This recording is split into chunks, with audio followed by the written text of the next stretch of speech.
चलिए, टॉपिक का नाम है importance of the species diversity to the ecosystem.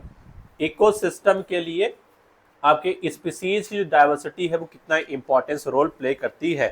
पहला क्वेश्चन आपसे एनसीईआरटी पूछती है और जवाब ये खुद देगी, हम नहीं देंगे, खुद ही देगी और आपको बताएगी। Does the number of the species in a community. सबसे पहला क्वेश्चन मैं आपसे पूछूंगा, कम्युनिटी क्या होती है? हाँ हाँ, किसी ने बोला, सही बोला था, सही है ना? क्या बोला गया था? कम्युनिटी क्या होती है? किसी भी एरिया के अंदर पॉपुलेशंस की जो क्या होती है, ग्रुप होता है, उसे कहते हैं क्या है, हम कम्युनिटी कहते हैं। तो यहाँ पे एक बात लिखी है, does the number of species in a community really matter to the functioning of the ecosystem. क्या किसी इकोसिस्टम के काम करने के लिए उस इकोसिस्टम में प्रेजेंट स्पीसीज की जो कम्युनिटी है उसका नंबर मैटर करता है ना? मतलब ये है कि मेरे पास, मान लेते हैं मेरे पास यहाँ पर कोई इकोसिस्टम है, ये मेरे पास एक कोई दूसरा इकोसिस्टम है, ठीक है। इस इकोसिस्टम के अंदर कम्युनिटी का अगर हम नंबर देखें तो यहाँ पर केवल 2 ही कम्युनिटी रहती है। कितनी रहती है? और यहाँ पे मान लेते हैं 5 कम्युनिटी रहती है। तो यहाँ पर अगर कम्युनिटी का नंबर ज़्यादा है तो क्या इस इकोसिस्टम में कुछ स्पेशल होगा या कुछ ऐसा होगा ताकि यहाँ पर ज़्यादा फायदा मिलेगा और यहाँ पर क्या मिलेगा, कम मिलेगा? ये क्वेश्चन आपसे डायरेक्ट पूछा गया है और आपको जवाब ये खुद देंगे। Does the number of species in a community, community के अंदर स्पीसीज का जो नंबर है मैटर करता है इकोसिस्टम की फंक्शनिंग के लिए। क्या कोई इकोसिस्टम अकेले काम कर सकता है? जैसे मैंने आपको पढ़ाया था, इकोसिस्टम में आपके पास 4 कंपोनेंट थे, अगर आपको याद होगा तब। इकोसिस्टम के 4 कंपोनेंट याद हैं आपको? कौन कौन सा? अरे हाँ, productivity, decomposition, energy flow, nutrient cycling, ये था ना 4 कंपोनेंट। इसके अलावा आपने पहले पढ़ा था बायोटिक और एबायोटिक। क्या कोई इकोसिस्टम, आप बताइए, कोई इकोसिस्टम ऐसा जिसमें केवल मैं बायोटिक को रख दूं, एबायोटिक को रखूं, क्या इकोसिस्टम सस्टेन करेगा? क्या किसी इकोसिस्टम में मैं केवल प्रोड्यूसर को रख दूं, इसके अलावा सबको हटा दूं, क्या सस्टेन करेगा? नहीं करेगा। क्या मैं किसी इकोसिस्टम के अंदर केवल कार्निवोर को रख दूं, क्या इसको सिस्टम सस्टेन करेगा? नहीं करेगा। भाई इकोसिस्टम बनाने के लिए आपको पूरा हर एक चीज क्या करना पड़ेगा, फॉलो करना पड़ेगा। मतलब आपको प्रोड्यूसर भी रखना पड़ेगा, आपको प्राइमरी कंज्यूमर भी रखना पड़ेगा, सेकेंडरी कंज्यूमर भी रखना पड़ेगा, टर्सरी कंज्यूमर रखना पड़ेगा, तभी तो क्या बनेगा, इकोसिस्टम बनेगा। अगर आप केवल और केवल प्रोड्यूसर रखो तो होगा क्या? अगर केवल प्रोड्यूसर रखोगे तो वो क्या करेगा, केवल एनर्जी को ट्रैप करेगा। इसका मतलब केवल प्रोडक्टिविटी चलेगी, इसके आगे की प्रोसेस तो नहीं चलेगी ना, एनर्जी का फ्लो होगा। क्या केवल अगर आपके पास प्रोड्यूसर होगा तो क्या इकोसिस्टम के अंदर कोई एनर्जी का फ्लो होगा? नहीं। केवल एक ही हो सकता है, सन से लाइट आएगी, प्रोड्यूसर उसे कैप्चर करेगा, एब्जॉर्ब करेगा, इससे आगे एनर्जी तो फ्लो नहीं हो पाएगी ना। इसका मतलब कहीं ना कहीं अगर देखा जाए तो इकोसिस्टम के अंदर स्पीसीज का जो नंबर होता है वो मैटर करता है इकोसिस्टम के फंक्शनिंग के लिए। अगर आपको पूरा एक प्रॉपर इकोसिस्टम बनाना है तो आपको एबायोटिक कंपोनेंट भी रखना पड़ेगा, बायोटिक कंपोनेंट भी रखना पड़ेगा, साथ साथ में बायोटिक में आपको प्रोड्यूसर रखना पड़ेगा, हार्बीवोर भी रखना पड़ेगा, कार्निवोर भी रखना पड़ेगा, टॉप कार्निवोर भी रखना पड़ेगा, तभी तो क्या बन जाएगा, इकोसिस्टम बनेगा। ठीक है, अगला इसका जवाब है, दिस इज अ क्वेश्चन।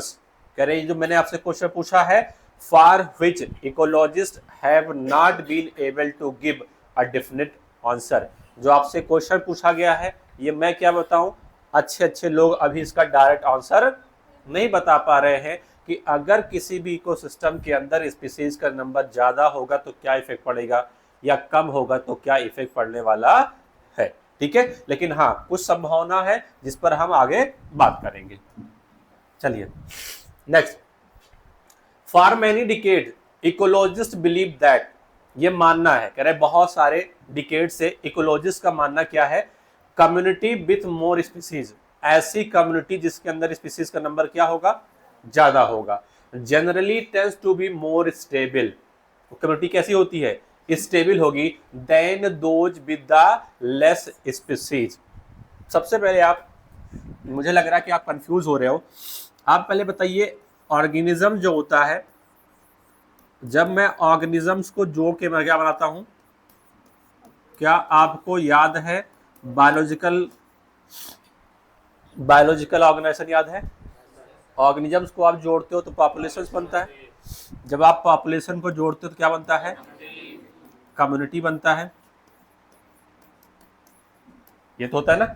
मान लेते हैं यहाँ पे जो ऑर्गेनिज्म किसी एक स्पीसीज का है, वो सारे ऑर्गेनिज्म बनेंगे जुड़ेंगे तो कोई एक स्पीसीज की पॉपुलेशन बनेगी। अरे बोलो, अब बहुत सारी स्पीसीज की पॉपुलेशन मिलकर क्या बनाएगी? कम्युनिटी बनाएगी। तो कह रहे हैं कि इकोलॉजिस्ट का ये मानना है कि ऐसी कम्युनिटी जिसके अंदर स्पीसीज का नंबर क्या होता है? ज्यादा, वो कम्युनिटी क्या होती है? स्टेबल होती है। क्या होती है? स्टेबल होती है। तो मैं ये मान सकता हूं बहुत सारे ऐसे इकोलॉजिस्ट हैं जो ये मानते हैं, विश्वास करते हैं कि ऐसी कम्युनिटी जिसके अंदर स्पीसीज का नंबर क्या होगा? ज्यादा होगा, वो क्या होगी? स्टेबल होगी। उस इकोसिस्टम के अंदर वो क्या होगी? स्टेबल होगी, अच्छे से फ्लोरिश करेगी, अच्छे से आगे वो रह सकेगी। देन दोज देश with the less community, sorry less species number. तो अगर मैं यहाँ पे कहूँ मेरे पास दो कम्युनिटी है, एक C1 है, एक C2 है, और इस कम्युनिटी के अंदर स्पीसीज का जो नंबर है क्या है? स्पीसीज का जो नंबर है वो लगभग 100 स्पीसीज है, और इस कम्युनिटी के अंदर स्पीसीज जो है यहाँ पर वो क्या है? लगभग मान लेते हैं कि 10 के बराबर है। तो अगर मैं पूछूं इस इकोसिस्टम के अंदर दो मेरे पास कम्युनिटी है, इस कम्युनिटी में कौन सी कम्युनिटी ज्यादा स्टेबल होगी? वो कम्युनिटी ज्यादा स्टेबल होगी जिसके पास स्पीसीज का नंबर क्या होगा? ज्यादा होगा। ये मेरा मानना नहीं बल्कि किसका मानना है? ये अगर ये मान रहे हैं तो हम भी क्या करेंगे? इसी को मान के चलेंगे ना। तो ऐसी कम्युनिटी जिसमें स्पीसीज का नंबर क्या होता है? ज्यादा होता है, वो क्या होती हैं? स्टेबल होती हैं। उनके रिस्पेक्ट में ऐसी कम्युनिटी जिसमें स्पीसीज का नंबर क्या होता है? कम होता है। इसे आप अंडरलाइन कर लें, क्वेश्चन पूछा जाएगा आपसे यहां से। अगला, व्हाट एग्जैक्टली द स्टेबिलिटी। अगर आप ये कह रहे हो कि वो कम्युनिटी ज्यादा स्टेबल है जिसमें स्पीसीज का नंबर ज्यादा है, तो मुझे ये बताइए कि स्टेबिलिटी का मतलब क्या है? किसी भी इकोसिस्टम के अंदर, किसी भी कम्युनिटी के अंदर स्टेबिलिटी का मतलब क्या है? अब मैं आपको स्टेबिलिटी का मतलब समझाऊंगा कि स्टेबिलिटी क्या है। अगर कोई, मैं कह रहा हूं अगर कोई कम्युनिटी स्टेबल है तो स्टेबल कम्युनिटी का मतलब क्या है? मैं कब कहूँ किसी भी कम्युनिटी को कि ये स्टेबल है, और कब मैं कहूंगा कि ये कम्युनिटी क्या है? अनस्टेबल है। उसका मतलब क्या है? What exactly the stability for a biological community. एक कम्युनिटी के लिए स्टेबिलिटी का मतलब क्या होता है? तो अब मैं आपको बताने जा रहा हूँ स्टेबल कम्युनिटी क्या होती है। क्वेश्चंस यहां से बनेगा, केवल इतना पूछा जाएगा कि एक स्टेबल कम्युनिटी क्या होती है, उसके क्या क्या लक्षण होते हैं, उसके क्या क्या कैरेक्टरिस्टिक होते हैं, आपको बताना पड़ेगा। स्टेबल कम्युनिटी क्या होती है? Should not show too much variation in the productivity from year to year. यहां तक की पहली बात हो गई। स्टेबल कम्युनिटी वो मानी जाती है जिसमें ईयर टू ईयर प्रोडक्टिविटी में ज्यादा वेरिएशंस नहीं आता। या मैं ऐसे बोल दूं कि एक स्टेबल कम्युनिटी वो होती है जिसकी प्रोडक्टिविटी क्या होती है? ईयर टू ईयर कांस्टेंट रहती है, लगभग बराबर रहती है, ज्यादा चेंज नहीं होती है। इतना क्लियर हो गया? स्टेबल कम्युनिटी क्या है? स्टेबल कम्युनिटी उसे हम मानेंगे जिसकी प्रोडक्टिविटी में ईयर टू ईयर ज्यादा वेरिएशन आए या ना आए? ना आए। मतलब ना आने का मतलब क्या है? ना आने का मतलब है कि प्रोडक्टिविटी क्या रहे? ईयर टू ईयर लगभग कांस्टेंट के बराबर रहे। अगर चेंजेस हो रहे हैं तो बहुत ही क्या हो? कम चेंजेस हो। उतना ज्यादा मेजर चेंज ना हो कि किसी साल प्रोडक्टिविटी क्या हो? आसमान छू जाए, और किसी साल प्रोडक्टिविटी क्या हो जाए? अचानक से घट जाए। इससे क्या होगा? जिस साल प्रोडक्टिविटी ज्यादा रहेगी उस साल तो क्या होगा? आपका इकोसिस्टम सही से काम करेगा। लेकिन मान लेते किसी साल अगर प्रोडक्टिविटी क्या अचानक से कम हो जाएगी, तो क्या उस इकोसिस्टम में रहने वाले बायोटिक फैक्टर पे इफेक्ट पड़ेगा? बिल्कुल पड़ेगा। भाई अगर प्रोडक्टिविटी ही नहीं होगी तो उससे आगे एनर्जी जो फ्लो होगी क्या वहां तक पहुंचेगी? नहीं पहुंचेगी। इसलिए स्टेबल कम्युनिटी वो होती है जिसके अंदर क्या होता है? प्रोडक्टिविटी में वेरिएशन बहुत ही लेस हो। जिस भी कम्युनिटी के अंदर ईयर टू ईयर प्रोडक्टिविटी में वेरिएशन बहुत ही लेस होता है, वो स्टेबल कम्युनिटी मानी जाती है। आप इसे अंडरलाइन करें, should not show too much variations in the productivity. Should not show too much variation मतलब ये क्या शो करना चाहिए? लेस वेरिएशन,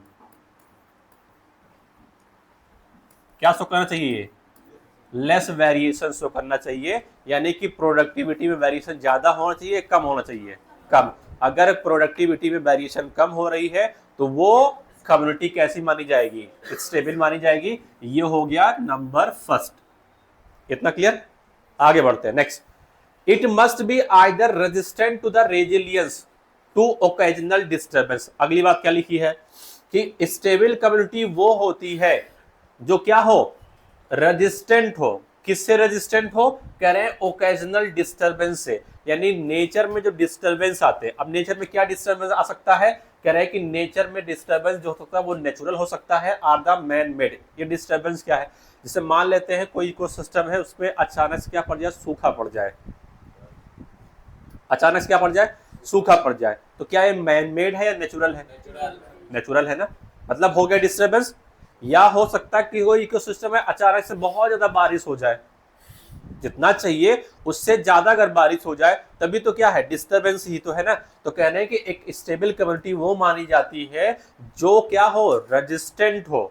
किससे रेजिस्टेंट हो, डिस्टर्बेंस से, यानी अगर डिस्टर्बेंस हो रहा है तो बहुत कम डिस्टर्बेंस हो, उतना ज्यादा ना हो कि पूरा का पूरा इकोसिस्टम ही क्या हो जाए, बर्बाद हो जाए। हाँ, क्या होना चाहिए, कह रहे हैं कि ओकेजनल डिस्टर्बेंस से ये रेजिस्टेंट होनी चाहिए। तो ऐसी कम्युनिटी को हम स्टेबल मानेंगे जिसके अंदर क्या होना चाहिए, resistant to the occasional disturbance. अब ये डिस्टर्बेंस चाहे नेचुरल हो, नेचुरल का मतलब वही हो, अचानक से क्या पड़ जाए, सूखा आ जाए, अचानक से बाढ़ आ जाए, ये तो क्या हो गई, नेचुरल हो गया। मैन मेड क्या है, कोई जंगल है, आप बीड़ी पी के छोड़ दिए हैं, आग लग गई जंगल में, अब क्या होगा, होता है ना भाई।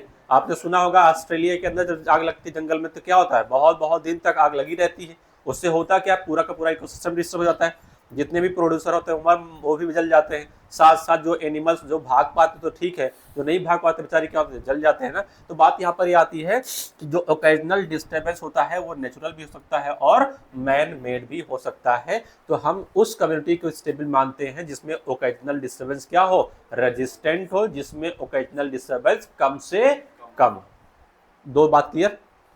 तीसरी बात करते हैं, अगला, it must also be resistant to the invasion by the alien species.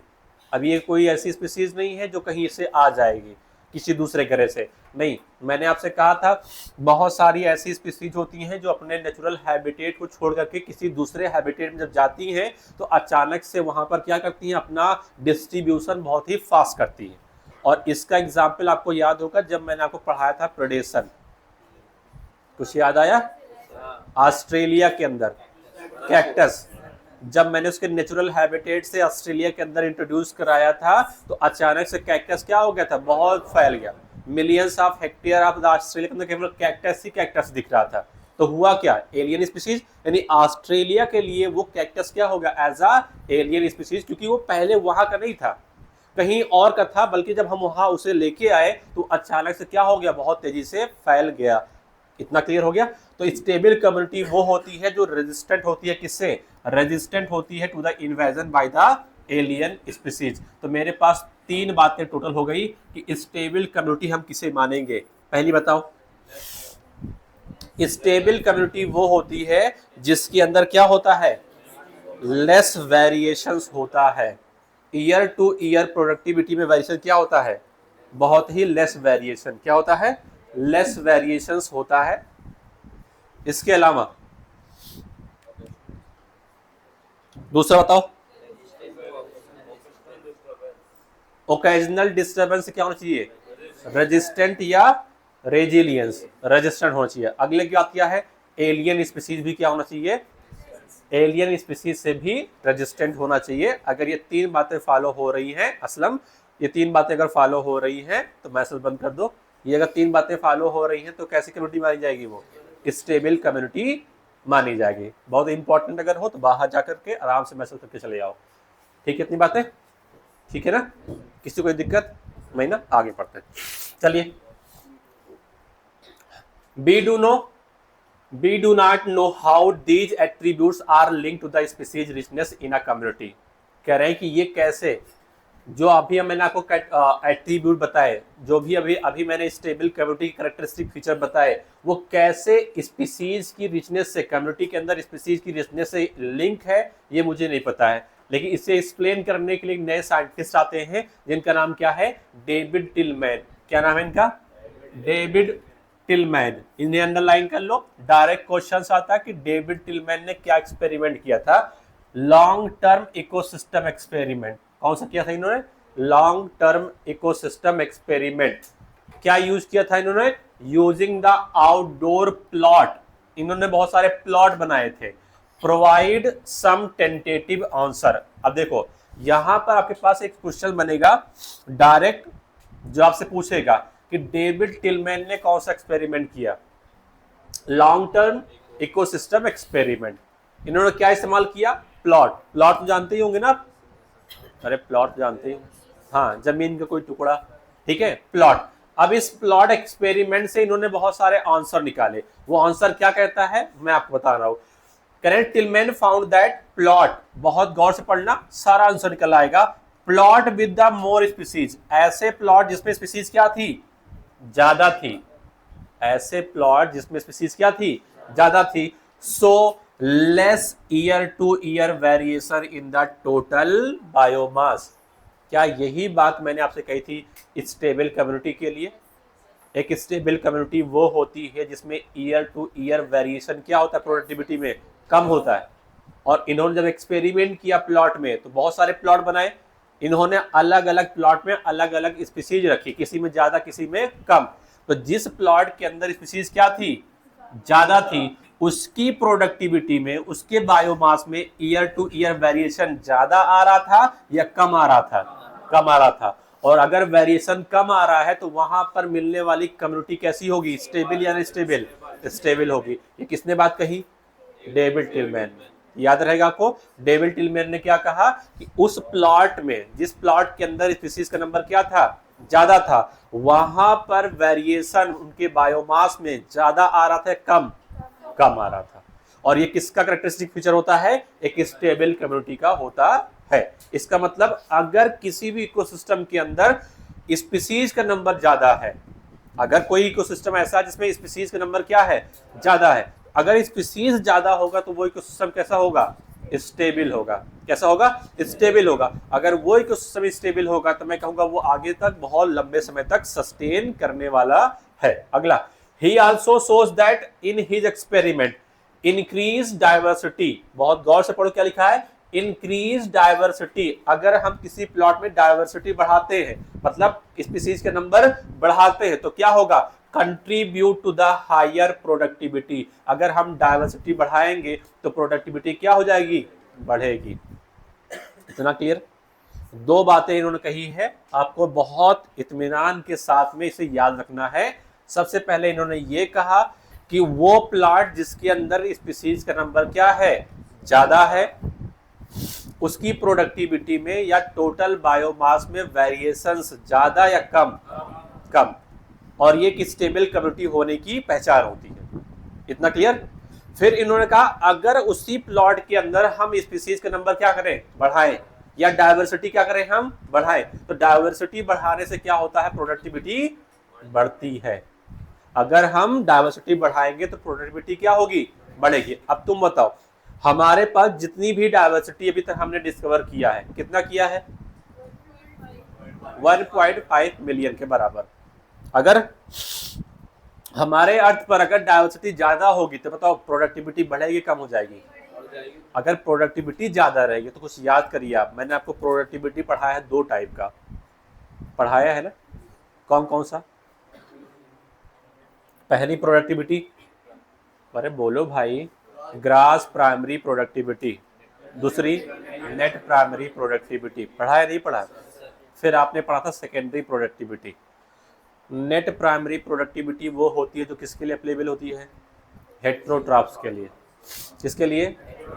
अच्छा बताओ, कभी आपने पिरामिड पढ़ा है? पिरामिड ऑफ नंबर पढ़ा था ना? अब पिरामिड ऑफ नंबर कहाँ पर? ग्रासलैंड इकोसिस्टम में। कुछ याद आया? लगभग 6 मिलियन प्लांट थे, लगभग 6 मिलियन ग्रासेस थी, जिसपे कितने कार्निवोर्स सस्टेन कर रहे थे? कितने? हायर टॉप लेवल वाले, ठीक था ना? अच्छा बताओ, अगर मैं प्रोड्यूसर का नंबर बढ़ाऊंगा तो क्या प्रोडक्टिविटी बढ़ेगी? अरे बिल्कुल बढ़ेगी भाई। अगर मैं प्लांट का नंबर बढ़ाऊंगा तो क्या प्रोडक्टिविटी नहीं बढ़ेगी? बढ़ेगी ना। अबे 6 मिलियन पर जब 3 लोग सस्टेन कर रहे थे, तो मैं अगर 6 से 12 कर दूंगा तो आप कितने लोग सस्टेन करेंगे? अरे बोलो भाई। तो मेरी बात यहाँ पर ये समझ में आ रही है मुझे कि अगर हम स्पीसीज की डाइवर्सिटी बढ़ाएंगे तो प्रोडक्टिविटी क्या करेगी? बढ़ेगी। और अगर प्रोडक्टिविटी बढ़ेगी तो एनर्जी का फ्लो क्या होगा? आसान होगा, अच्छी तरीके से होगा। तो जो हायर ट्रॉपिक लेवल के मेंबर होंगे, कार्निवोर्स होंगे, वो ज्यादा से ज्यादा संख्या में अवेलेबल होंगे इकोसिस्टम के अंदर। क्लियर? नेक्स्ट, आल्दो बी में नॉट अंडरस्टैंड कंप्लीटली, अभी तक हमें पूरी तरीके से समझ में नहीं आया, कोई बात नहीं, जितना समझ में उतना क्वेश्चन आ जाएगा। How species richness contribute to the well being of an ecosystem, यानी अगर कहीं पर भी रिचनेस ज्यादा है स्पीसीज की तो उस इकोसिस्टम में कैसे वो उस इकोसिस्टम को ज्यादा कंट्रीब्यूट करता है। We know enough to the realize that rich biodiversity is not only essential for the ecosystem health but imperative for the very survival of the human races on the planet। करे अगर biodiversity ज्यादा होगी तो केवल हमारा ecosystem ही healthy नहीं रहेगा, इसके साथ साथ में जो ह्यूमन रेसेस है, ह्यूमन रेसेस स्पीसीज तो सब सेम है ना, लेकिन अगर देखा जाए तो ह्यूमन के अलग अलग क्या होते हैं? रेसेस होते हैं। जैसे कि सबसे ब्लैक वाले एकदम निग्रो है ना, एकदम अलग है। चाइनीज वाला रेसेस देखो, उनका एकदम अलग है। अंग्रेज देखो, एकदम क्या है? अलग है। और हम सब क्या है? हम सब क्या है? अलग है। तो बात आती है कि अगर बायोडाइवर्सिटी रिच रहेगी तो इकोसिस्टम भी क्या रहेगा? हमारा हेल्दी रहेगा। और साथ साथ में जो हमारा ह्यूमन रेसेस है ये भी क्या करेगा? फले फूलेगा, बोले तो आगे बढ़ता रहेगा। अगर बायोडाइवर्सिटी कम हो जाएगी तो हमारे ऊपर भी बहुत ज्यादा इफेक्ट पड़ने वाला है। At a time when we are losing species, इस वक्त हम क्या कर रहे हैं? स्पीसीज को लॉस कर रहे हैं एट एन अलार्मिंग पेस, मतलब बहुत फास्ट तरीके से। वन माइट आस्क, हो सकते हैं, does it really matter to us if a few species become extinct? करें अगर कोई स्पीसीज गायब हो जाए तो क्या उसका इफेक्ट मेरी ऊपर पड़ेगा? बिल्कुल पड़ेगा।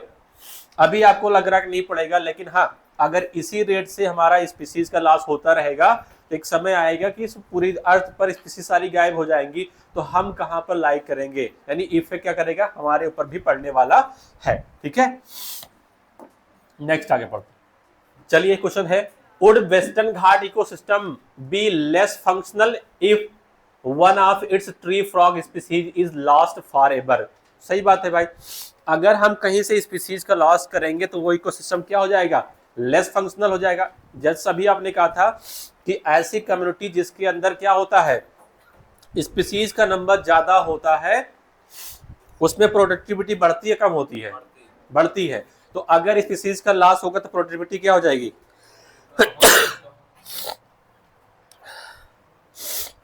क्या हो जाएगी? कम हो जाएगी। और अगर किसी भी इकोसिस्टम की प्रोडक्टिविटी में ज्यादा वेरिएशन आएगा तो बताओ क्या वो इकोसिस्टम या वो कम्युनिटी स्टेबल रहेगी या अनस्टेबल हो जाएगी? अनस्टेबल हो जाएगी। अगला, how if your quality how is our quality of the life affect if say instead of the 20,000 we have only the 15,000 species of the ant on the earth? आपने क्या starting में पढ़ा था? जो चींटियां कितनी है? लगभग 20,000। अगर इस 20,000 में से 5,000 गायब हो जाए स्पीसीज तो क्या हमारे लाइफ पर कोई इफेक्ट पड़ेगा? डायरेक्टली कोई इफेक्ट नहीं पड़ने वाला है, लेकिन अगर स्पीसीज गायब होगी तो कहीं ना कहीं इनडायरेक्टली देखा जाए तो हमारी लाइफ पर अफेक्ट तो डालने वाला ही है। हाँ, अब तुम्हें नहीं पता होता है कि कैसे इफेक्ट डालेगा, लेकिन कहीं ना कहीं वो आपकी लाइफ पे इफेक्ट डालेगा जरूर, अगर स्पीसीज का नंबर क्या हो जाएगा? कम हो जाएगा तब। ठीक है, चलिए। There are no direct answer. मैंने आपसे 2 क्वेश्चन पूछा कि अगर वेस्टर्न घाट से ट्री फ्रॉग क्या हो जाए, एक कोई स्पीसीज गायब हो जाए तो क्या हमारी लाइफ पे कोई इफेक्ट पड़ेगा? अगला क्वेश्चन मैंने आपसे ये कहा कि अगर 20,000 जो चींटियां हैं स्पीसीज की, उसमें से केवल 15,000 ही बचे तो क्या हमारे लाइफ पे कोई इफेक्ट पड़ेगा? तो कह रहे हैं कि there are no direct answer, इसका कोई डायरेक्ट आंसर नहीं है टू सच नेटिव क्वेश्चंस।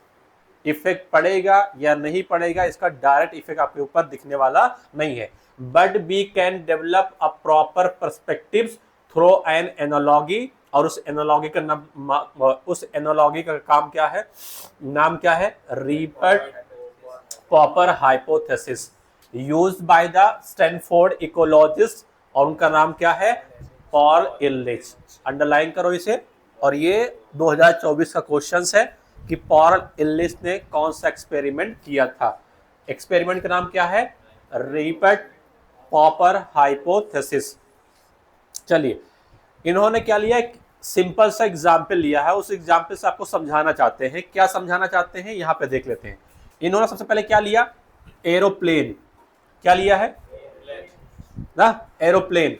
उसे माना क्या है इन्होंने, इकोसिस्टम। क्या माना है, इकोसिस्टम। आगे लिखा, all part are joint together using the thousands of the repeat, बोले तो स्पीसीज। देखो यहां पर, अगर आपको एक प्लेन बनाना है तो क्या प्लेन बनाने के लिए आपको बहुत सारे पार्ट आपस में जोड़ने पड़ेंगे? बहुत सारे पार्ट जोड़ने के बाद ही तो एरोप्लेन बनेगा। अरे भाई, अगर आपको एरोप्लेन बनाना है तो सबसे पहले आपको इंजन भी लगाना पड़ेगा, बॉडी भी उसमें लगाना पड़ेगा, सीट भी लगानी पड़ेगी, तभी तो लग्जरी लिखेगा ना, है या नहीं? मतलब बहुत सारे पार्ट से जुड़ के क्या बनेगा, एरोप्लेन। तो पूरा एरोप्लेन क्या है, इकोसिस्टम है ना, है या नहीं? अगला कह रहे हैं कि इकोसिस्टम अगर है तो क्या उसके अंदर स्पीसीज भी होंगी? जैसे कि एरोप्लेन के अंदर बहुत सारे पार्ट थे, वैसे ही इकोसिस्टम के अंदर क्या होगा, बहुत सारी क्या होगी, स्पीसीज होगी ना। अब मैं से एक बात पूछता हूं, जैसे मान लो कि मैं आप लोग को कहूं कि आपको सफर करना है हवाई जहाज का, लेकिन एक काम करना है, जब आप हवाई जहाज से उतरने लगना तो कोई ना कोई जहाज का एक पार्ट निकाल ले आना। जैसे आप हॉस्टल से करते हो, जब आप हॉस्टल को छोड़ते हो तो आप पंखा गायब कर देते हो ना, आप CFL गायब कर देते हो। वैसे ही अगर मैं आपसे कहूं कि अगर जहाज का सफर आप कर रहे हो और जब आप उतरने लगना तो कोई ना कोई एक पार्ट उठा लाना। जैसे मान लेते हैं कुछ लोग जो हैं वो सीट का बोल्ट खोल रहा है ना, कोई बात नहीं, वो तो मारे जाएंगे, अगली बात है। कोई लोग सीट खोल रहे हैं, कोई लोग जो खिड़की थे उसे खोल के ले चले आए ना। बताओ, क्या अगर कोई सीट लेके आएगा तो एरोप्लेन की सेफ्टी पे कोई इफेक्ट पड़ेगा? नहीं इफेक्ट पड़ेगा ना। अगर मान लो कोई जो उसके अंदर फ्लोर बिछा हुआ है लग्जरी वाला, कोई उसे उठा लेके चलाया, कोई इफेक्ट पड़ेगा? नहीं पड़ेगा ना। हाँ, कोई बाथरूम की सीट ही ले आया, इफेक्ट पड़ेगा? कोई नहीं। लेकिन अगर कोई बहुत खतरनाक टाइप का हुआ, अचानक से वो इंजन ही खोल लाया, अब बताओ क्या उस एरोप्लेन की सेफ्टी के ऊपर इफेक्ट पड़ेगा? पड़ेगा ना। वैसे ही क्या है, आपका इकोसिस्टम है, उस इकोसिस्टम के अंदर क्या है, बहुत सारी स्पीसीज है। क्या है, बहुत सारी स्पीसीज उस इकोसिस्टम के अंदर मौजूद है। मान लेते हैं जिसकी वैल्यू स्पीसीज, मान लेते हैं ये कोई इकोसिस्टम है। जैसे मैं एक सिंपल तरीका बताऊंगा आपका, ये आपकी कोई फैमिली है, 6 लोग इसमें रहते हैं, लेकिन 6 लोग में एक कोई कमाने वाला है। ये जो मेन बंदा है ये कमाने वाला है, थोड़ा सा मोटा और तगड़ा है, ये कमाने वाला, बाकी इसके फैमिली मेंबर हो गई है, ये फैमिली मेंबर है। हाँ, कोई बात नहीं, 7 लोग मान लेते हैं। मैं ये कह रहा हूँ कि बताओ, मान लेते हैं, मैं एक समझाना चाहता हूँ। जैसे मान लो कि इसको कुछ हो जाए ऐसा कि मतलब ये ठीक नहीं हो सकता, या प्रॉपर लॉस ठीक कर जाए, डेथ हो जाए, बताओ इस फैमिली के ऊपर क्या ज़्यादा इफेक्ट पड़ेगा? इफेक्ट तो पड़ेगा ही भाई, किसी डेथ होगी तो इफेक्ट तो पड़ेगा, मतलब थोड़ा बहुत पड़ेगा। 2-4 दिन रो लेंगे, 1-2 महीना रो लेंगे, जिसका जैसा रिलेशन रहेगा। उसके बाद क्या होता है, हम लोग भूल जाते हैं ना, होता ही है, नेचर की क्या होती है, हमारा ये ह्यूमन हैबिट है भाई। अगर सबको हम याद रखेंगे तो दादा परदादा याद करते रोते रहते अब तक, तो कभी ना कभी भूल जाते ना, उतना इफेक्ट नहीं पड़ेगा इस फैमिली के ऊपर। लेकिन ऐसा बताओ, अगर ये अचानक से इसकी डेथ हो जाए, कुछ ऐसा हो जाए कि ये अब पैसा ना कमा पाए, अब ये फैमिली ज्यादा इफेक्ट में आ जाएगी, पड़ेगी ना। वैसे आपका क्या है, इकोसिस्टम है, उस इकोसिस्टम में क्या है, बहुत सारी स्पीसीज है। तो कोई एक ऐसी स्पीसीज है जिसकी वजह से पूरा इकोसिस्टम क्या कर रहा है, चल रहा है। अगर उस स्पीसीज से कुछ हो जाएगा तो अचानक से पूरा इकोसिस्टम क्या कर जाएगा, चरमरा जाएगा, मतलब पूरा इकोसिस्टम क्या हो जाएगा, टूट जाएगा। लेकिन एक ऐसा स्पीसीज जिसके ऊपर ज्यादा इफेक्ट नहीं है, उसके मरने से कोई इफेक्ट पड़ने वाला नहीं है। जैसे मैंने कहा कि अगर एरोप्लेन का आप सीट निकाल रहे हैं उतना इफेक्ट नहीं पड़ेगा सेफ्टी पर, लेकिन अगर आप अचानक से इंजन का कोई बोल्ट भी अगर खोल लेके चले आए, अब क्या हो जाएगा, पूरी की पूरी एरोप्लेन क्या कर जाएगी, क्रैश कर जाएगी, सेफ्टी क्या हो जाएगी भाई, अफेक्टेड हो जाएगी। वैसे ही ये क्या है, आपका इकोसिस्टम है, वो इकोसिस्टम के अंदर वो स्पीसीज जिसकी वजह से पूरा इकोसिस्टम चल रहा है, अगर वही डैमेज हो जाए तो पूरा इकोसिस्टम क्या हो जाएगा, डैमेज हो जाएगा। और वो स्पीसीज जिसकी वजह से पूरा इकोसिस्टम चलता है उसे हम कहते हैं की स्टोन स्पीसीज।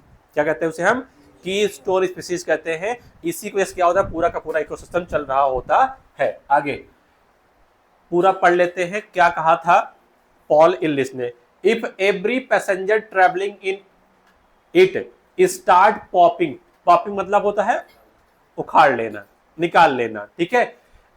और रिपेट मतलब कोई part, to take the home, आपने कहा ना जहाज पे हम गए थे और जहाज पर जब उतरने लगे तो कोई, मैं कह दूं मतलब सबके हाथ में कोई ना कोई पार्ट होना चाहिए, अब चाहे जो हो ना, सबने क्या किया, जहाज का पार्ट निकालना स्टार्ट कर दिया। वैसे हमारी आदत होती है, खासकर जब हम लोग गांव में बारात जाते हैं, गए हैं ना कभी, अगर आप गांव में आप बारात में जाओ, खास करके बस में जाओ, और जब बस की क्वालिटी है वो थोड़ा सा डैमेज हो, मतलब अच्छी क्वालिटी की सीट ना हो, तो एक आदत होती है बाराती की, बहुत खतरनाक आदत होती है, वो सीट का जो क्या होता है कवर होता है उसे नोचना स्टार्ट कर देते हैं, उसका जो सोफा अंदर भरा होता है ना वो निकालना स्टार्ट कर देते हैं, मतलब कुछ ना कुछ डैमेज करके आएंगे, मतलब हम तो जा ही रहे हैं, अब जो भरना होगा घर वाला अपना भर लेगा, हम इसको डैमेज करके जाएंगे। वही हाल यहाँ पर है कि अगर एरोप्लेन से जितने भी पैसेंजर हैं कोई ना कोई पार्ट अगर निकालना स्टार्ट करते हैं तो क्या होगा, कह रहे हैं कि causing a species to be become extend, अगर आप पार्ट निकालोगे मतलब इकोसिस्टम से आप एक ही स्पीसीज को क्या कर रहे हो, आप एक्सटेंड कर रहे हो। It may not affect flight safety, अगर आप एक एक पार्ट निकालोगे तो उतना ज्यादा फ्लाइट की सेफ्टी पर इफेक्ट नहीं पड़ेगा। अगला, proper functioning of this ecosystem initially, starting में, लेकिन बाद में क्या है, but as more and more repeat are remove, जैसे ज्यादा से ज्यादा पार्ट आप रिमूव कर दोगे तो क्या हो जाएगा, the plane become dangerously weak over a period of the time. वही बात हुआ, अगर आप कोई ना कोई एक पार्ट निकाल के लेके आओगे उतनी सेफ्टी पर इफेक्ट नहीं पड़ेगा, लेकिन जैसे ही आपने क्या किया, इंजन पे हाथ लगाया, अब क्या हो जाएगी, एरोप्लेन डैमेज हो जाएगी। उसी हिसाब से अगर आप किसी भी इकोसिस्टम के अंदर स्पीसीज को अगर आप क्या करोगे, लॉस करते रहोगे, तो इनिशियली बात ना करो प्लीज, अभी कर लेना, अभी पूरा टाइम मिलेगा आधे घंटे का, ठीक है, आधे घंटे का टाइम मिलेगा अभी पूरा का पूरा, क्लास इस क्लास के बाद उस क्लास को स्टार्ट करने में आधा घंटा टाइम लगेगा, आराम से बात कर लेना। अगर हमसे करना होगा तभी अपॉइंटमेंट ले लेना, बात कर लेना। मैंने आपसे ये कहा कि अगर आप इकोसिस्टम में स्पीसीज को गायब करोगे तो इनिशियली कोई भी इफेक्ट पड़ने वाला नहीं है, लेकिन अगर सारा स्पीसीज ही गायब हो जाएगा तो क्या इकोसिस्टम बचेगा, भाई स्पीसीज से क्या बना हुआ है, इकोसिस्टम बना हुआ है, जब आप स्पीसीज को ही गायब कर दो क्या इकोसिस्टम डैमेज नहीं हो जाएगा, बिल्कुल डैमेज हो जाएगा। ये बात किसने कही थी, बस इतना याद रखो आप। फर्दर मोर, आगे पढ़ो भाई, which repeat is removed may also be critical, loss of the repeat on the wings, अगर आप जहाज के जो पखने होते हैं ना उससे कोई पार्ट आप निकाल लो, the key species that drive the major ecosystem function is obviously a more serious threat to the flight safety than the loss of the few repeat on the seat or the window inside the plane। अगर आप कोई part seat का लेके आते हो या आप window कोई पार्ट लेके आते हो तो उतना ज़्यादा इफेक्ट फ्लाइट की सेफ्टी पर नहीं पड़ेगा, लेकिन जैसे ही आपने क्या किया, प्लेन का इंजन खोल के लेके चले आए या प्लेन का जो पर था, विंग था, उसका कोई पार्ट अगर आप खोल लेके आओगे तो क्या करेगी, प्लेन तुरंत क्या हो जाएगी, आपकी क्रैश कर सकती है, मतलब जो सेफ्टी है वो क्या हो सकती है, इन डेंजर में आ सकती है। वैसे ही अगर आप इकोसिस्टम की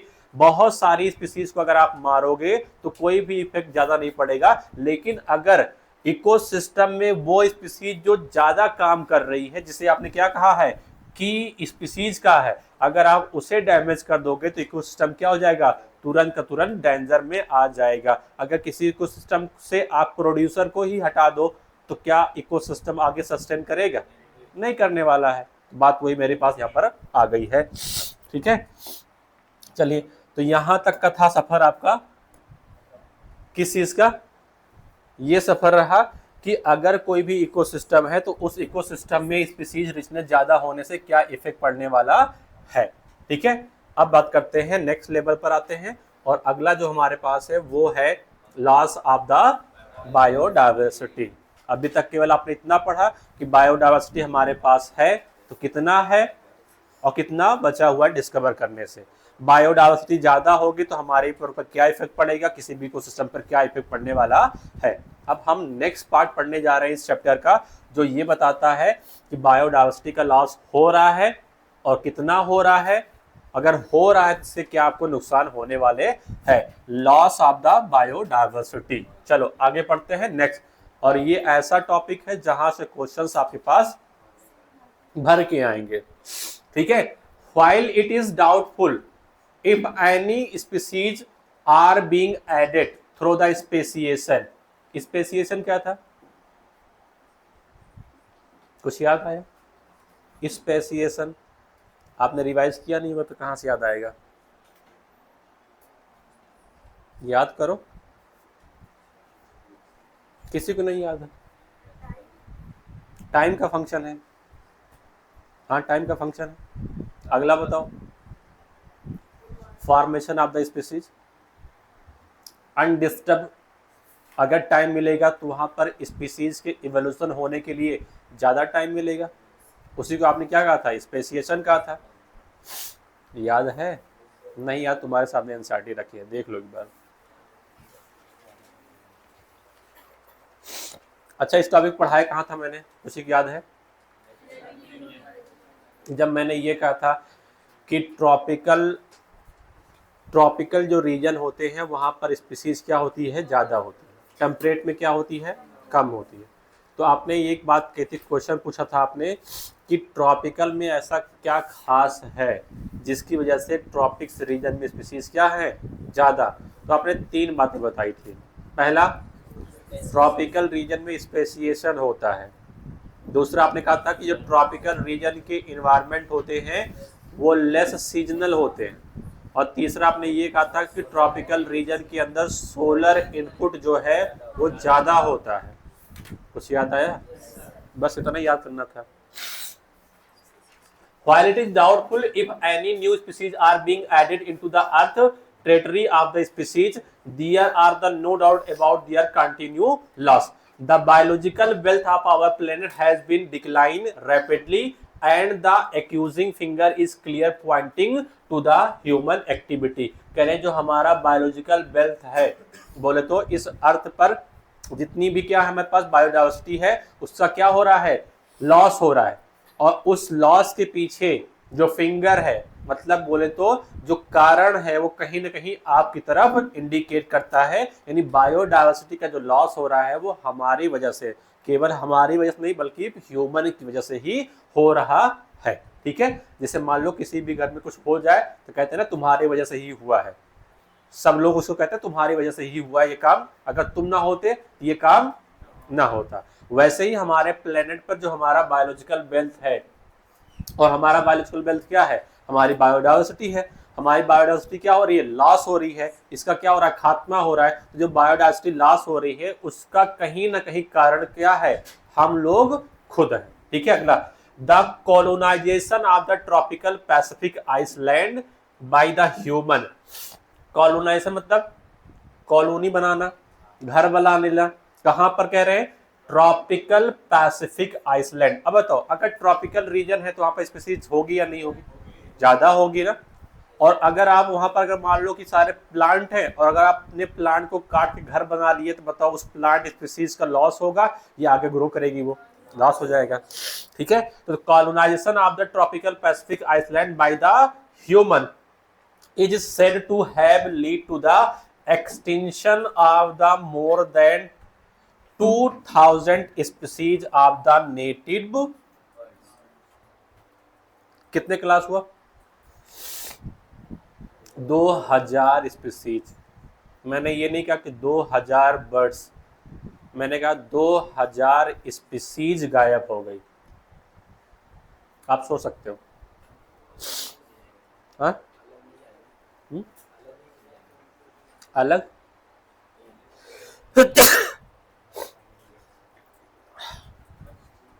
आपका कहने का मतलब ये है कि अगर यहाँ पर ह्यूमन आ गया, लॉस हुआ उनके घर का, तो ये उड़ कर कहीं भी जा सकती हैं ना। मैं तुम्हें कहूँ, बस थोड़ा सा, मैं तुम्हें कहूँ तुम्हारे घर से मैं अचानक तुम्हें निकाल दूँ, तुम्हारे पास कोई संसाधन ना हो अवेलेबल,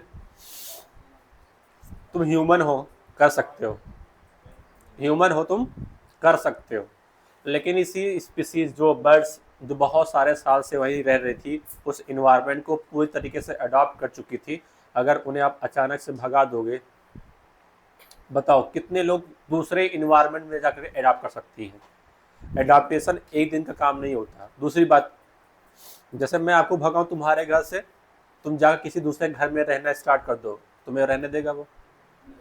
हाँ नहीं ना। अरे वो किराए वाला मसला नहीं है, हम तुम्हें किराया देंगे, नहीं। मैं तुम्हारे घर से तुम्हें निकाल दूं और कहने के बाद जब बगल वाला घर है उसमें जाकर रहना स्टार्ट कर दो, बगल वाला रहने देगा तुम्हें? नहीं ना।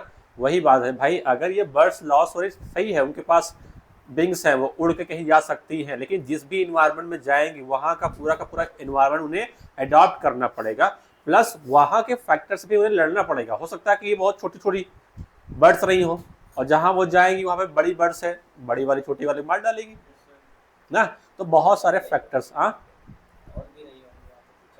हाँ बात ये है, बहुत सारी चली गई होंगी, बहुत सारी बची रह गई, जो बची रह गई उनका क्या हो गया, खात्मा हो गया। बस इतना क्वेश्चन आएगा कि ट्रॉपिकल पैसिफिक आइसलैंड का जब कॉलोनाइजेशन हुआ ह्यूमन के द्वारा, तो कितनी बर्ड्स का लॉस हुआ? 2000 स्पीसीज क्या हो गई, नेटिव, मतलब जो वहां पर रहती थी। नेटिव ये लिखा तो है यार, 2000 species of the native birds, जो वहां पर घर बनाकर रहती थी बर्ड्स, उनकी लगभग 2000 स्पीसीज क्या हो गई है, गायब हो चुकी है। कम है ज्यादा है? ज्यादा है, बहुत ही ज्यादा है ना। कितनी स्पीसीज है? अरे टोटल कितनी? रॉबर्ट में के 7 मिलियन, 7 मिलियन ना, 70 लाख। तो 70 लाख में से 2000 हटा दो, अब ज्यादा है? अब तो कम है ना, अब तो कम है। लेकिन आप यहाँ से पढ़ो, 2000 अगर देखा जाए तो बहुत ज्यादा लॉस है।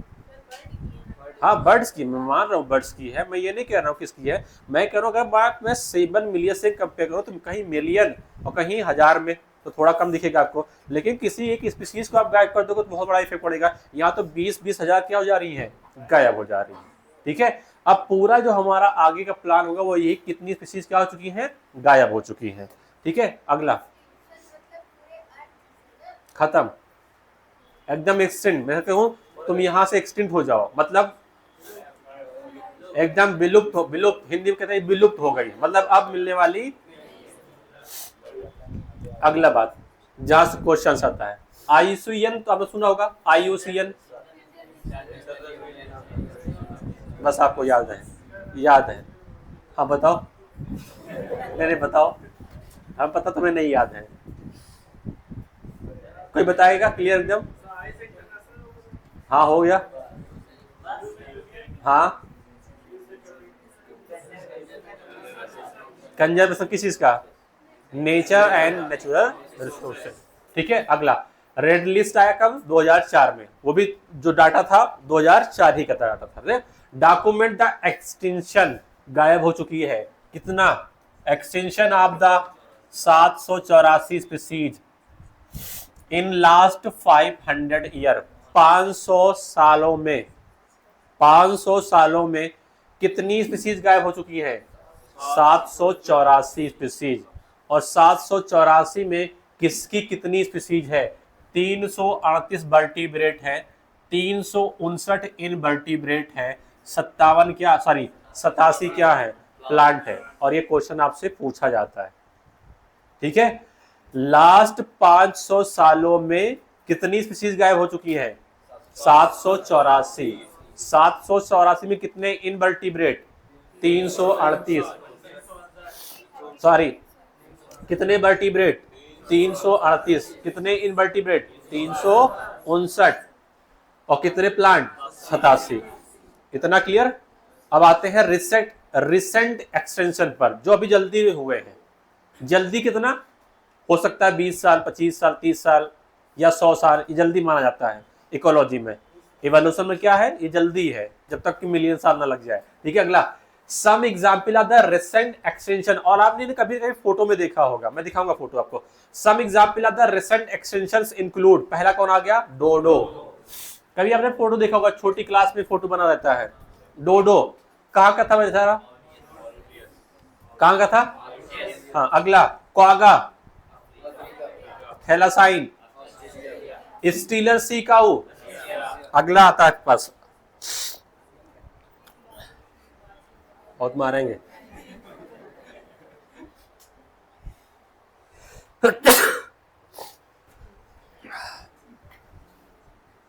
थ्री सब स्पीसीज, 3 स्पीसीज नहीं, कौन कौन?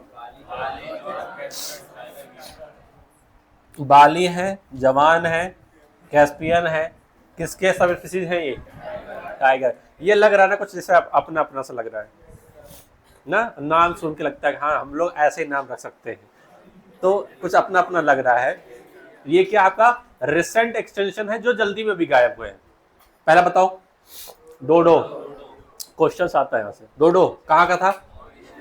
क्वागा अफ्रीका, थैलासाइन ऑस्ट्रेलिया, स्टीलर सिकाऊ रसिया से गायब हुआ है, और 3 सब स्पीसीज किसी के? टाइगर के, बाली, जवान एंड कैस्पियन। ठीक है, फिगर आपके सामने है। हाँ? ये देखा होगा आपने, बत्तख। ये आपने, मैंने ये नहीं कहा कि ये जल्दी आपने देखा होगा नेचुरल, नहीं, आपने फोटो में देखा होगा पहले। ये बेचारे डोडो हैं, इसे तो पढ़ाई होगा जब आपने स्टार्ट किया था ABCD पढ़ना, तो यहीं से आपने, हाँ, उसी की जैसा स्पीसीज है। ठीक है, अगला भाई साहब, टाइगर नहीं है, सीक्वेंस से लिखा हुआ है। पहला डोडो है, दूसरा क्वागा है, तीसरा थैलासाइन है। हाँ, उसका नाम क्वागा। हम लोग कुछ और पढ़ते हैं, चित्तीदार ना, ये तो पढ़ता है ना, चित्तीदार घोड़ा, तो अलग है। हाँ, है वही है, उसी के जैसी स्पीसीज है। थैलासाइन, तो पहला क्या था फोटो में? डोडो था, दूसरा क्वाका था, तीसरा थैलासाइन, चौथा जो फोटो है वो स्टीलर सिकाऊ। हाँ, ज्यादा रसिया ना जाओ। ये पहला क्वागा, सॉरी डोडो, क्वागा, थैलासाइन, और ये है स्टीलर सिकाऊ। कहाँ थी ये? घास चलने गई थी, रसिया के अंदर थी। कहाँ रहती थी ये? Aquatic nature. ठीक है, आगे आते हैं। ये भेड़िया है, तुम्हें दिख रहा है भेड़िया है? नहीं है। अब अगला, भाई रुक जाओ, रसिया खाओ, मछली है, हैबिटेट उसका है, जरूरी नहीं जो पानी में रहे वो मछली ही रहे। ठीक है, अगला, नेक्स्ट कह रहे हैं कि लास्ट 20 ईयर, भाई सब याद करना है आपको, एक बार मेरे साथ याद कर लोगे तो आपको याद करने, याद करते रह जाओगे। लास्ट 20 ईयर मतलब पीछे 20 साल के अंदर। ठीक है, alone have the witness the disappearance of the 27 species. 20 साल के अंदर आपने 27 स्पीसीज खो दिया ना, बहुत फास्ट लॉस कर रहे हो आप। डायनासोर भी लास्ट हो गए हैं, यहाँ नहीं है हमारे साथ में, वो इवोल्यूशन में आएंगे, वो भी, उनका भी तो लास्ट हुआ है ना, लेकिन वो 20 साल में नहीं हुए हैं, पुराने बहुत सारे साल में, लगभग 500 साल हो गए, मिलियंस हो गए, इतना हो गया होगा। तो कह रहे हैं कि हम वो पढ़ रहे हैं जो अभी जल्दी क्या हुए हैं, लॉस्ट हुए हैं। 20 साल के अंदर कितने लॉस कर दिया हमने? 27 स्पीसीज का लॉस कर दिया है। तो आपको याद रहेगा, ये याद तो रहेगा, मुझे पक्का है कि नहीं याद रहेगा, तुम्हें याद हो जाएगा। पहला बताओ, कौन कौन गायब हुआ? ये कौन है? ये और ये 3 सब स्पीसीज, बाली, जवान और कैस्पियन। किसके? टाइगर के ना, शेर के नहीं है, लायन के नहीं, टाइगर के। अगला, 20 साल में कितना गायब कर दिया हमने? 27। हम ये काउंट कर रहे हैं कितना हमने गायब कर दिया है, इतना खुश हो रहे हैं। अरे खुश ना हो भाई, रो उसके साथ में, इतना ज्यादा लॉस कर रहे हो ना। अगला, careful analysis of the record shows that extension across the taxa are not random, कह रहे हैं कि रैंडम प्रोसेस नहीं है। सम ग्रुप, कुछ ऐसे ग्रुप है जिनके ऊपर ज्यादा क्या चल रहा है, एक्सटेंशन हो रहा है। Like the amphibians appear to be more vulnerable to the extension, कह रहे ऐसा नहीं है कि ना कि अचानक से कहीं से कुछ गायब होना स्टार्ट हो जाए, नहीं। जो गायब हो रहे हैं ना, कोई पर्टिकुलर लोग गायब हो जा रहे हैं। ज्यादा कौन गायब होना चाह रहा है इस वक्त, एम्फीबिया बेचारे बहुत गायब हो रहे हैं। तो यहाँ स्लाइड अंडरलाइन करिए आप, एम्फीबिया जो है इनके ऊपर ज्यादा क्या है, खतरा मंडरा रहा है इनके गायब होने के। अभी ये पूरी तरीके से गायब नहीं हुए हैं, लेकिन अगर ऐसे ही चलता रहा, बहुत जल्द समय आएगा कि हम इन्हें पढ़ेंगे कि ये भी कभी थे, अब ये नहीं है ना। तो amphibian appear to be more vulnerable to the extension, एक खतरा इनके ऊपर क्या है, ज्यादा है एक्सटेंशन का। आगे आते हैं next, adding to the grim scenario of the extension is the fact that more than the 15,500 species worldwide are facing to the threat of the extinction, कह रहे अभी गायब नहीं हुई है, लेकिन लगभग 15,500 स्पीसीज ऐसी हैं जो गायब होने के कगार पर आ चुकी हैं। तो क्वेश्चन पूछा जाएगा कितनी स्पीसीज अभी रिसेंटली हैं जो गायब होने को फेस कर रही हैं, जो गायब हो सकती हैं। 15,500 स्पीसीज है पूरे वर्ल्ड में जो गायब हो सकती हैं आने वाले दिनों में। Next, presently 12% of the all bird species, कितना, जितना बर्ड स्पीसीज है उतना कितना परसेंट, 12%। जितना भी मैमल है उसका कितना परसेंट, 23%। जितना एम्फीबिया उसका कितना परसेंट, 32%। एंड द 31% कौन, gymnosperm species in the world face the threat of the extension, ये गायब हो सकती है ना। डायरेक्ट परसेंटेज दिया गया, जितनी स्पीसीज है उसका इतना परसेंट। अब बताओ इसमें सबसे ज्यादा परसेंटेज किसका है, एम्फीबिया का। अभी जस्ट आप पढ़ के आ रहे हो, सबसे ज्यादा गायब होने के पीछे सबसे ज्यादा खतरा किसको है, एम्फीबिया को है। तो लगभग जितनी बर्ड की स्पीसीज है उसका लगभग 12%, 23% मैमल, 32% एम्फीबिया और 31% जिम्नोस्पर्म जो प्लांट है, ये गायब हो सकते हैं आने वाले दिनों में। ये क्वेश्चन बन के आएगा मैचिंग टाइप का, और आपसे डायरेक्ट कहेगा कितना परसेंट कौन गायब होने के कगार पर है। अभी गायब हुए हैं, नहीं हुए, अभी नहीं हुए हैं, गायब हो सकते हैं अगर इसी स्पीड में चलता रहा तो। ठीक है अपनी बात। आगे, from my study of the history of the life on the earth through the fossil record, अगर हम अर्थ की हिस्ट्री की बात करें, और अर्थ की जो हिस्ट्री होती है पता कैसे करते हैं हम, फॉसिल्स करते हैं। we learn that large scale loss of the species like the one we can currently witness have also happened earlier even before the human appeared on the scene। बात यह है कि अगर हम फॉसिल को पढ़ते हैं, फॉसिल से अगर हम पता लगाते हैं, तो ह्यूमन के आने से पहले भी बहुत सारी स्पीसीज क्या हो चुकी हैं, गायब हुई है। ह्यूमन के इस अर्थ पर आने से पहले भी बहुत सारी स्पीसीज क्या हो चुकी हैं, गायब हो चुकी हैं। लेकिन डिफरेंस किस बात का है, डिफरेंस बात यह है, आगे पढ़ते हैं, हम जहां आते हैं स्पीड वहां पर बढ़ जाती है। मतलब ह्यूमन के आने से पहले भी स्पीसीज क्या हुई हैं, गायब। डायनासोर हमारे आने से पहले था या आने के बाद, हमारे नहीं, मतलब ह्यूमन के आने से पहले ही वो क्या हो चुके थे ना, रहे थे ना कहीं, कैसे पता लगा कर रहे थे, फॉसिल्स मिला। ठीक है, तो बहुत सारी स्पीसीज क्या हुई हैं, हमारे आने से पहले भी क्या हुई है, गायब हुई है। लेकिन आज भी गायब हो रही है, तो सारा रिकॉर्ड हमारे ऊपर, सारा फेस, सारा उंगली हमारे ऊपर ही क्यों आ रहा है, क्योंकि जहां पर हम आते हैं वहां पर स्पीड क्या हो जाती है, बढ़ जाती है ना। तो लिखा है ड्यूरिंग द लॉन्ग पीरियड, लगभग 3 बिलियन ईयर पहले, since the origin and the diversification of the life on the earth, there are the 5 episode of the mass extinction of the species। लगभग कितनी बार, 5 एपिसोड चल चुका है, किस चीज का, स्पीसीज के गायब होने का। मतलब कह रहे हैं कि स्पीसीज गायब हुई है पहले भी, और मास का मतलब होता है ज्यादा अमाउंट में, बहुत ज्यादा अमाउंट में क्या हुई है, स्पीसीज गायब हुई है। 5 एपिसोड आ चुका है। ऊपर वाला भी क्या कर रहा है, सीरीज बना के भेज रहा है। 5 एपिसोड तुम्हारे पहले, 6वां एपिसोड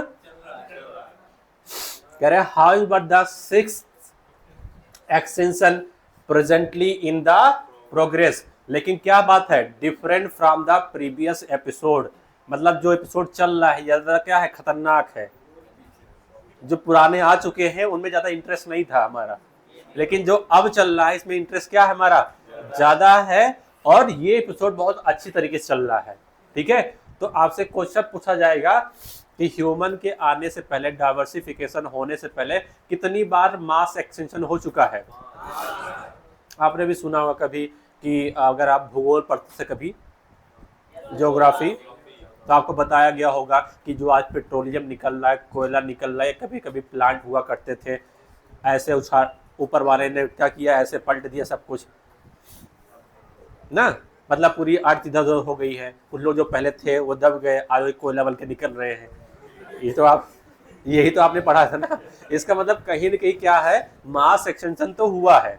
क्या हुआ है, मास एक्सटेंशन हुआ है, 5 बार हो चुका है, 6वां चल रहा है। जो 6वां चल रहा है ये बहुत अच्छी तरीके से चल रहा है, और कितना फास्ट है देखते हैं। The difference is in the rate, जो 5 बार हो चुका है एक्सटेंशन, उसका और आज के एक्सटेंशन में क्या डिफरेंस है, किसका है, रेट का है। रेट मतलब वही कितने टाइम में कितना लॉस हो रहा है। The current species extension rate are estimated to the, करे 100 से लेकर के 1000 टाइम क्या है, फास्टर है than in the pre human time. हमारे आने से पहले जो एक्सटेंशन हुआ था उससे फास्ट अब रेट चल रहा है, क्योंकि हम जहां आते स्पीड क्या होती है, बढ़ जाती है। और कितना स्पीड, करें 100 से 1000 टाइम फास्टर हम लोग चल रहे हैं लॉस के अंदर। बहुत जल्दी हम लोग कोयला बन के निकलेंगे। Our activity are responsible for the faster rate, कह रहे हैं जो फास्ट रेट है इसके पीछे किसका रोल है, हमारी एक्टिविटी का है। आवर एक्टिविटी, हमारा जो क्या है एक्टिविटी है, यही कहीं ना कहीं बायोडाइवर्सिटी का क्या कर रही है, लॉस कर रही है, और बहुत फास्ट रेट से, लगभग 100 से लेकर के 1000 टाइम फास्टर से। तो बताओ, अगर मैं आपसे पूछूं ह्यूमन के आने से पहले कितनी बार हो चुका है एक्सटेंशन, 5 बार हो चुका है। और ह्यूमन जब है, कौन सा एपिसोड चल रहा है और कितना फास्ट है, 100 से 100। अगला, ecologist warn that if the present trend continue, अगर यही रेट लगातार चलता रहा तो nearly half of the all species on the earth might be wiped out within the next 100 year। और ये लाइन मैंने आपको पहले भी पढ़ाया था, कुछ तुम्हें याद है। मैंने वहां पर ये कहा था कि अगर यही रेट चलता रहा तो इस अर्थ से सारी स्पीसीज गायब हो जाएंगी 200 साल में, 2 सेंचुरी। याद आया। अब यहाँ पर क्या लिखा हुआ है, वहां पर पूरी स्पीसीज को गायब कर रहे थे, और यहाँ पर आधी स्पीसीज पूरी गायब हो रही थी 2 सेंचुरी के अंदर, 200 साल के अंदर, और आधी गायब हो रही है। तो बात तो वही है ना, अरे बोलो, बात तो वही है। आगे पढ़ते हैं, करें in general loss of the biodiversity in a region में लीड टू, अगर मान लेते हैं किसी रीजन में बायोडाइवर्सिटी का लॉस हो जाता है तो उस रीजन में क्या क्या हो सकता है। अगला, पहला काम क्या होगा, decline in the plant production. अगर किसी एरिया के अंदर बायोडाइवर्सिटी का लॉस हो जाएगा तो उस एरिया का प्रोडक्शन क्या हो जाएगा, कम। और यही बात तो भी पहले पढ़ के आए थे आप, कि जिस कम्युनिटी के अंदर स्पीसीज का नंबर क्या होगा, ज्यादा होगा, वहां की प्रोडक्टिविटी क्या होगी, ज्यादा होगी। और जहां की स्पीसीज नंबर ही कम हो जाएगा, वहां की प्रोडक्टिविटी क्या हो जाएगी, कम हो जाएगी। साफ साफ बात वही बात है। तो लॉस ऑफ द बायोडाइवर्सिटी अगर किसी भी रीजन में होता है तो पहला इफेक्ट क्या पड़ जाएगा, प्लांट प्रोडक्शन क्या हो जाएगा, डिक्लाइन मतलब कम, प्रोडक्टिविटी क्या हो जाएगी, कम हो जाएगी। अगला, दूसरा क्या हो सकता है बताओ, lower resistant to the environmental perturbations such as the drought and, एक बात आपने कहा था, स्टेबल कम्युनिटी क्या होती है, जो रेजिस्टेंट होती है ओकेजनल डिस्टर्बेंस से, ये तो पढ़ा था ना। तो अगर वहां पे बायोडाइवर्सिटी का लॉस हो रहा है तो बताओ क्या अब वो रेजिस्टेंट रह पाएगी, नहीं रह पाएगी। वही बात तो लिखा है यहाँ पर, lower resistance, lower resistant to the environmental occasional disturbance, जैसे कि ड्राट, सूखा। अब यहां पर क्या पड़ेगा, सूखा ज्यादा पड़ेगा। इतना क्लियर? भाई बोलो भाई, आप बोलो तो पढ़ाएंगे हम। अगला, increase variability, variability in the certain ecosystem process. अब यहाँ पर क्या हो जाएगी, इकोसिस्टम प्रोसेस क्या कर जाएगी, इंक्रीज कर जाएगी, बहुत ज्यादा वेरिएशंस आएगा। सबसे पहले आपने कहा था कि अगर स्टेबल कम्युनिटी होगी तो वहां पर प्रोडक्टिविटी में वेरिएशन ज्यादा है, कम, कम, लेस। अब बताओ अगर लॉस हो जाएगा तो वेरिएशन क्या हो जाएगा, बढ़ जाएगा। अगला, ecosystem process such as the plant productivity, water use and the pest and the disease cycle. कुछ नहीं है, एकदम सिंपल सी बात है, मैं फिर से बता रहा हूं। बताओ पहले आप कंपेयर करो, स्टेबल कम्युनिटी क्या होती है। अगर आप मुझे ये बता लोगे कि स्टेबल कम्युनिटी क्या होती है तो मैं आपको ये समझा दूंगा। एक स्टेबल कम्युनिटी क्या होती है, जिसके अंदर लेस वेरिएशन होगा ना। अब बताओ अगर स्पीसीज का लॉस होगा तो वेरिएशन बढ़ जाएगा। अगली बात आपने कहा था, स्टेबल कम्युनिटी वो होती है जहां पर ओकेजनल डिस्टर्बेंस से रेजिस्टेंट होता है। अरे बोलो, और अगर लॉस हो जाएगा तो डिस्टर्बेंस बढ़ जाएगा। और अगली बात आपने कही थी, स्टेबल कम्युनिटी वो होती है जहां पर एलियन स्पीसीज का इन्वेजन रेजिस्टेंट होता है ना, एलियन स्पीसीज कम से कम आएंगे। अब बताओ अगर लॉस हो जाएगा तो एलियन स्पीसीज वेरिएशन क्या हो जाएगा, बढ़ जाएगा। इतना क्लियर? तो फिर से पढ़ लेते हैं, अंडरलाइन कर लो आप। अगर किसी भी रीजन में बायोडाइवर्सिटी का लॉस हो रहा है तो वहां पर प्लांट प्रोडक्शन कम हो जाएगा। प्लांट प्रोडक्शन में जो वेरिएशन होगा हो जाएगा, बढ़ जाएगा। और अगला बात है कि जो इन्वायरमेंट से थोड़ा क्या है, रेजिस्टेंट है, वो भी क्या हो जाएगा, कम हो जाएगा। नहीं समझ में आ रहा? नहीं समझ में आ रहा? नहीं आया? कह रहे नहीं आ रहा, कोई बात नहीं है।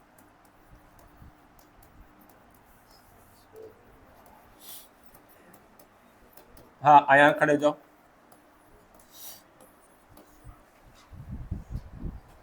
खड़े जाओ। बताओ स्टेबल कम्युनिटी किसे कहते हैं, या मैं ऐसे पूछूं कि स्टेबल कम्युनिटी के क्या क्या कैरेक्टरिस्टिक थे। पहला कैरेक्टर बताओ। हाँ, लेस वेरिएशन इन प्रोडक्टिविटी, ये कहा था ना, less variation in productivity, productivity में वेरिएशन कम से कम आएगा। इतना ही तो कहा था आपने। अरे बोलोगे आप, पढ़ा था नहीं पढ़ा था?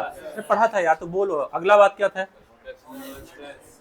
देख रहे हैं कोई, मैं जब पढ़ा तुम ध्यान दे नहीं थे।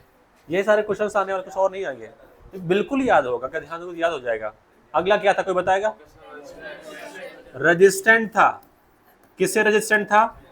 ओकेजनल डिस्टर्बेंस है। जैसे मैंने कहा था सूखा आ जाए, बाढ़ आ जाए, क्या है, ओकेजनल डिस्टर्बेंस है, नेचुरल या मैन मेड, दोनों हो सकता है।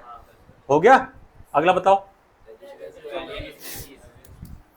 Resistant to the alien species, मतलब इसको आने नहीं देगा। इतना हो गया ना। अब मैं कह रहा हूं अगर मान लो स्टेबल कम्युनिटी वो होती है जिसके अंदर स्पीसीज का नंबर क्या होता है, ज्यादा। ये तो होता है ना भाई, स्टेबल कम्युनिटी उसे मानते हैं जहां पर स्पीसीज का नंबर क्या हो, ज्यादा हो। अगर मैं कहीं पर स्पीसीज का नंबर कम कर दे रहा हूं, बोले तो वहां से लॉस हो जा रही है स्पीसीज का, तो क्या होगा, इसमें तो उल्टा हो जाएगा सब।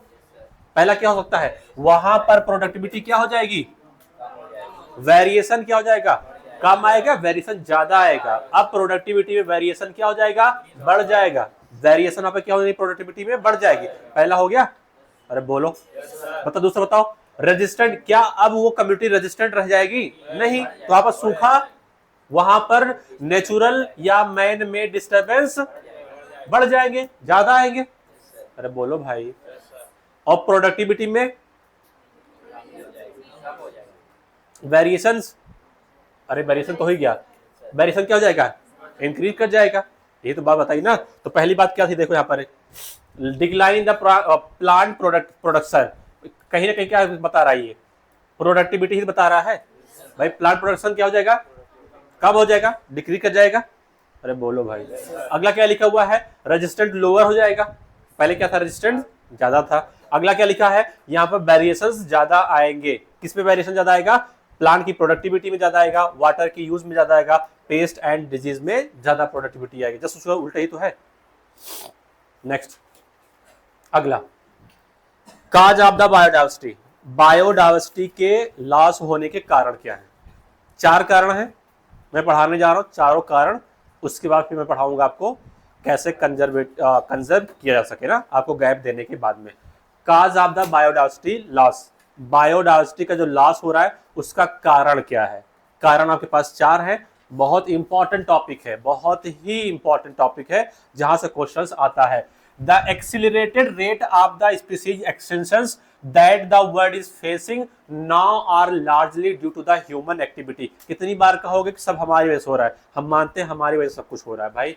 आगे बढ़ो, कह रहे हैं कि जो बायोडाइवर्सिटी का लॉस हो रहा है और इतना जो फास्ट लॉस हो रहा है, जो एक्सिलरेटेड लॉस हो रहा है, 100 से 1000 टाइम ज्यादा फास्ट हो रहा है, इसका कहीं ना कहीं कारण किसके ऊपर आता है?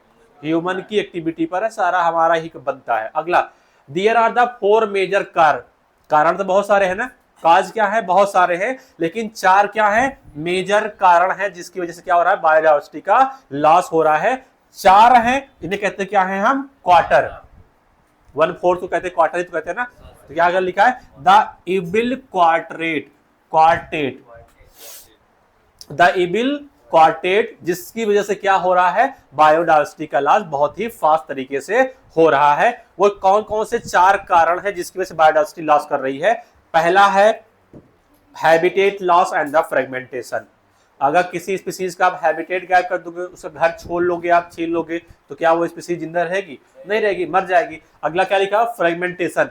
कोई बहुत बड़ी क्या है? एरिया है, उसमें आप रोड बना दे रहे हो, अब क्या होगा? वो एरिया 2 पार्ट में डिवाइड हो गई है, तो इसकी वजह से भी क्या हो रहा है? बहुत सारी स्पीसीज मर जा रही है। तो पहला कारण आपके पास है habitat loss and the fragmentation, जिसकी वजह से हो क्या रहा है? जिसकी वजह से हो रहा है स्पीसीज का लॉस। पहला कारण हो गया है। दूसरा कारण क्या है आपके पास? दूसरा है ओवर एक्सप्लॉयटेशन। ओवर एक्सप्लॉयटेशन का मतलब होता है ज्यादा काम लेना, ठीक है। मान लो हर स्पीसीज से क्या है? एक कोई काम होगा, उससे अगर आप ज्यादा काम ले लोगे तो क्या हो जाएगा बेचारा? वो काम के बोझ से ही मर जाएगा। जैसे कोई एम्प्लॉय के ऊपर ज्यादा काम दे दो, ज्यादा काम ले लो, 8 घंटे की ड्यूटी है, 12 घंटा आप ड्यूटी लोगे, पैसा भी बढ़ा कर नहीं दोगे, कुछ दिन में क्या करेगा? वो जॉब छोड़ चला जाएगा। वही बात यहाँ पर आती है, ओवर एक्सप्लॉयटेशन। तीसरा कारण क्या आपके पास है? तीसरा कारण है एलियन स्पीसीज इन्वेजन। मतलब किसी भी हैबिटेट के अंदर कोई दूसरा एलियन स्पीसीज आ जाएगा तो वहां पर जो नेटिव स्पीसीज होगी वो क्या हो जाएगी? गायब हो जाएंगी। और चौथा कारण आपके पास क्या है? चौथा कारण आपके पास होता है को एक्सटेंशन। और ये वर्ड आपने कहीं ना कहीं पढ़ा था, को एक्सटेंशन पढ़ा था आपने, म्यूचुअलिज्म में पढ़ा था। Mutualism, plant animal relationship, competition में भी पढ़ा था। जब कंपटीशन आप क्या करोगे? और कंपटीशन ना हो, जो स्पीसीज कंपीट कर रही है वो चाहती है कि हम कोई गायब ना हो, उसके लिए क्या करते हैं? कुछ एडाप्टेशन करती है ताकि साथ साथ वो रह सकती है। तो बताओ, सबसे पहले ये बताओ आप, कितने कारण हैं स्पीसीज के लॉस होने के? 4। कौन कौन से? कितना है? 4 है। कौन कौन सी है? पहला हैबिटेट का लॉस है, दूसरा ओवर एक्सप्लॉयटेशन है, एलियन स्पीसीज